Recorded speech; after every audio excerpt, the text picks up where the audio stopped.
Chapter 9 of A Different Cowboy by Joe Jones. Johnny rides day and night to get to Georgia as quick as he can. He fears the worst in the back of his mind.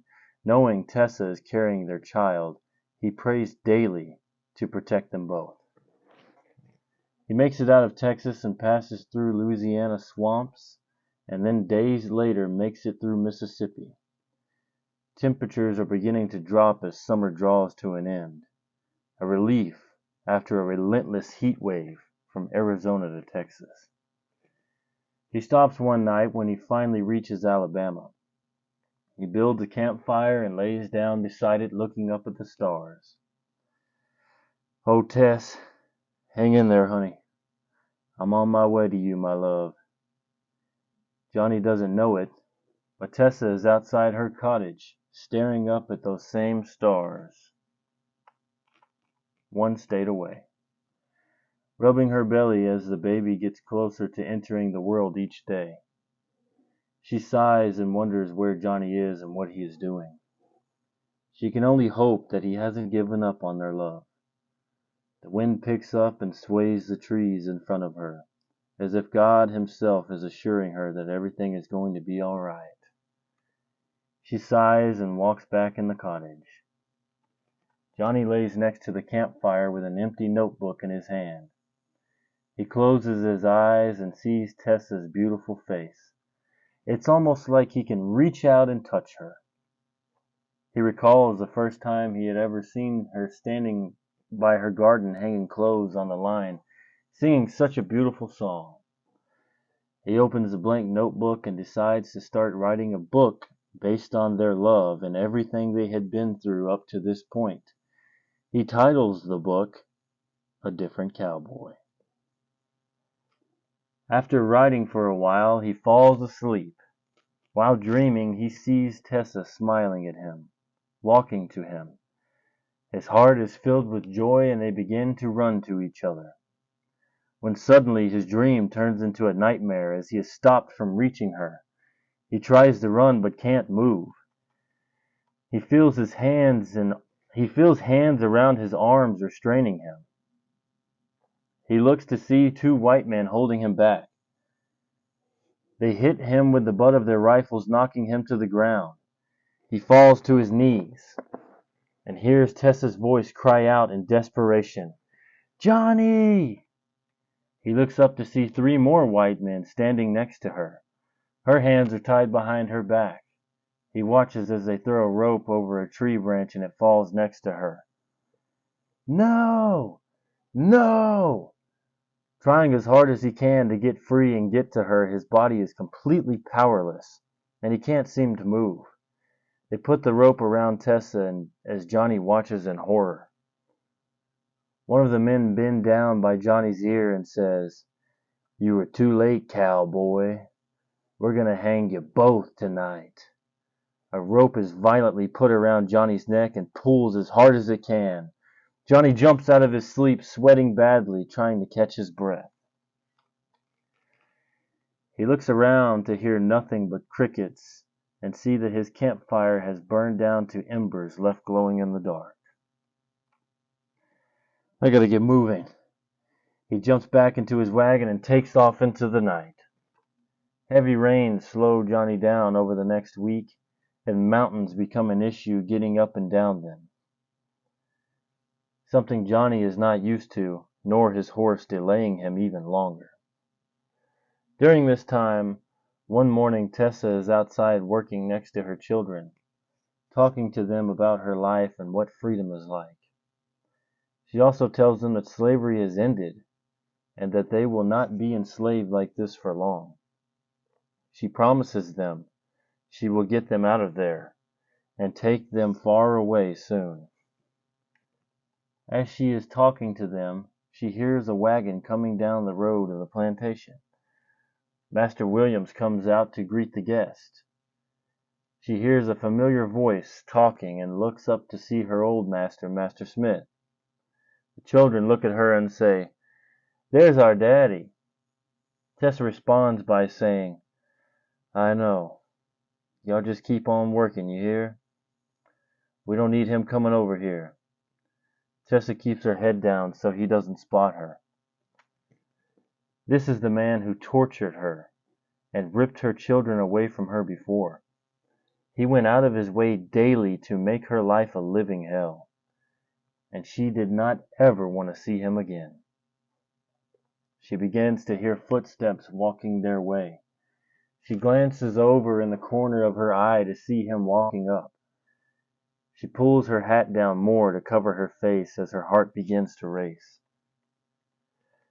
She is certain if he finds out who she is, she will lose her children once again, and this time it will be forever. He stops just 10 feet away from her. "Well, hello there, children. Are you all working hard out here for your daddy?" he asks. Just hearing his voice once again triggers Tessa's post-traumatic stress disorder. "Yes, Daddy, we are." "Well, I can see that. I want to make sure y'all are working very hard for Master Williams. I want to make sure y'all are making me very proud now. You hear?" "Yes, sir." "Haha. All right now. I'll see y'all next week." He begins to turn to walk away, but stops and looks back at Tessa. He squints his eyes for a moment as he notices she's pregnant. He walks over to her, and Tessa stops working. She continues to look down, hiding her face with her hat. He points his cane at her and touches her belly with it.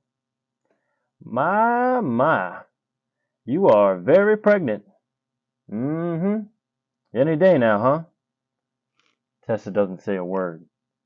She tries to not show any fear, but her anxiety is becoming uncontrollable. Her hands begin to shake. Master Smith notices this. She begins to start working again. He squints his eyes at her again. "Now hold on a minute. Let's see who you are." He takes his cane and begins to push the side of her hat up to see who she is. Her heart pounds even harder. Her stomach begins to ache badly. Another man who is enslaved sees what's happening and tries to stop him by throwing his basket down and yelling, "I'm done working!" This takes the attention off Tessa, and as she pulls her hat back down, as Master Smith begins to walk over to the other man. "What did you say, boy?" "I said I'm done. I'm a free man. I ain't got no master." "Uh-huh. Well, we'll see about that." He calls over Master Williams. In the midst of all the stress, Tessa's belly begins to have contractions, and they're getting worse. So bad she can hardly stand anymore. Her water breaks and she screams and falls to the ground. The two angry white men look back at Tessa. Master Smith says, "I'll check on her. You deal with your troublemaker here." The rebellious slave looks on with fear as the master approaches Tessa. Now he knows his punishment will be in vain. Master Smith stands over Tessa as he sees what's going on. She sits down holding her belly in pain, and as he says, "I told you, dear. Any day now." He takes his cane and lifts her hat. He puts it under her chin and raises her head with it. They make eye contact. "My God. Tessa. Huh. I never thought I'd see you again." He raises his eyebrows and looks over at their children. "Oh, haha. You ran back into our children, didn't you? You been out here just living up life, ain't you? Well, I hope you enjoyed your time with them. I'll be taking them back to my plantation now, where you will never see them again." Ha ha ha. Tessa looks up at him with disgust. She groans in pain as another contraction comes on even stronger. "Well, we better get you back to the cottage so you can push out our newest worker here." With hate in her eyes, she says, "My child will never be a worker here." Master Smith grins as he takes a drag of his corn pipe and says, "Oh yes, you're right. He or she will be working on my plantation, not here." Hours pass and night falls. A storm blows through. Tessa sees the lightning flashing through the window into her eyes. She is surrounded by the midwife and Master Smith, who is still there, and growing impatient. "Hurry up, damn it! You've been in labor for hours now, and you've let a storm rush in. Push that damn baby out now!" Tessa cries as she thinks of Johnny, knowing this is his child, and he should be the one beside her, holding her hand, kissing her cheek, and comforting her. She cries for herself, and she cries for him. He's missing the birth that they had long awaited together. She wonders where he is and if she'll ever even see the love of her life again. They hear lightning strike outside, and flames begin to dance through the window across their faces. Master Williams comes crashing through the door to tell Master Smith that lightning has struck the cottage next door, and it's on fire. Master Smith waves his hand at him without taking his eyes off of Tessa and yells out, Let the slaves deal with it! Let it burn and make 'em sleep in the rain! Who cares?" Master Williams, angered by this, replies by saying, "I care, damn it! That's my cottage out there, and they're my profit." Smith draws a gun and puts it in Williams's face. "Now you listen to me. The only thing that matters right now here tonight is this woman having this child. And when she does, it's going with me." Williams yells and says, "You have no right to take the child. She's my property." Smith cocks his revolver while still pointing it at him. Williams shakes his head in disbelief. "I thought you were a gentleman. I was sadly mistaken all these years. Thought you were my friend." "Yeah, well, mistakes do happen, Mr. Williams. Let me give you a friendly goodbye." Master Smith sticks his hand out to shake his hand. Williams hesitates, then momentarily grabs his hand. When he does this, Smith pulls him in close and puts the gun to his belly. He looks him in the eyes and says, "This plantation and everyone here now belongs to me. Now you let me hear you repeat that if you want to live, Williams." The midwife looks back at the two men as the thunder continues. Okay, it's yours. Just take it, just don't shoot me. You can have it, all of it." Smith nods his head and grins, still pushing the gun into William's belly. "Good. Now do I have a witness? Did anyone else hear that?" He looks down at the midwife and points the gun to her. Yes, sir, Master Smith." He puts the gun back into Williams and says in his ear, "You know, you never could run this plantation. Too nice. But it sure pays for you to be a gentleman. Goodbye, friend." With that, he shoots Master Williams. Just as he shoots him, he hears a baby crying.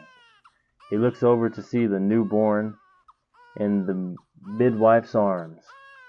He grins. The midwife stands up to give the baby to Tessa. Nope, give it to me. It is mine," says Smith. "What is it now, a boy or a girl?" "It's a boy," says the midwife. Smith looks at it, wrapped in rags.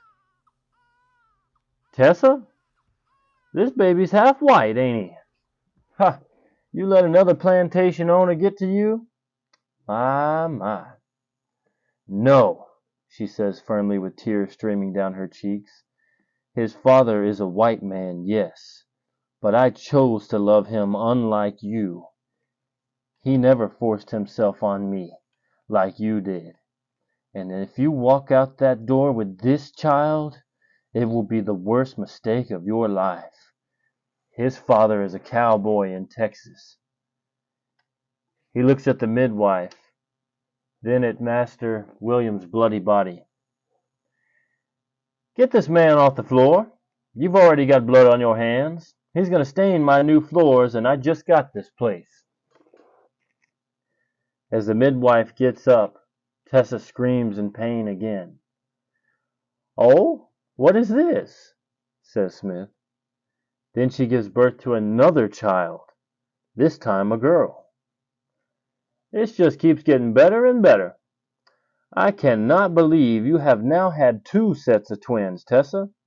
You are a jewel for men like me." Smith wraps up the girl and walks out the door with both of the children. He rides through the storm and takes them to his other plantation, along with her other 2 older children. The next day Smith's brother shows up at the plantation with Smith, and they begin to explain to Mr. Williams' kinfolk, who also ran the plantation, that he had given over the rights and was dead.